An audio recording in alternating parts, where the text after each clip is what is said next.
This video is based on true events, adapted for storytelling purposes. Some details may be simplified for clarity.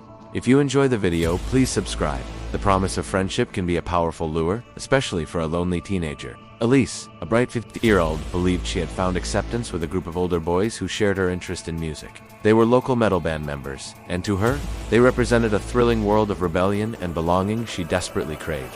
What Elyse couldn't know was that the bonds of this friendship were a carefully constructed illusion. Behind the music, a dark and twisted fantasy was taking root in the minds of two bandmates, Royce and Jacob. They had become obsessed with a misguided belief that a dark, spiritual sacrifice would grant them unimaginable power and success. They convinced themselves that their path to fame required an unthinkable act. One summer evening in 1995, they lured Elyse to a secluded grove behind their high school under the guise of hanging out.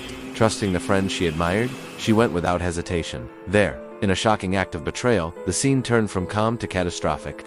The two young men overwhelmed Elyse, ending her life in an act of profound violence they falsely justified as a ritual. Her disappearance shattered her community. The search for Elyse was frantic, fueled by the terrifying fear that a young girl had simply vanished. When the truth was finally uncovered, the horror was unimaginable.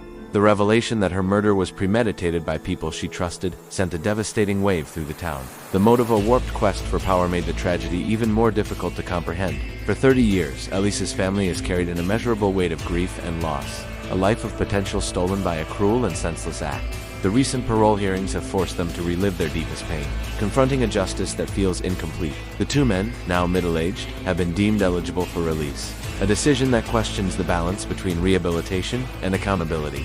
Elyse's story remains a haunting reminder of how vulnerability can be exploited, and how the search for identity can lead to unthinkable darkness. Her memory endures as a call for vigilance and compassion in a world that can sometimes be terrifyingly cruel.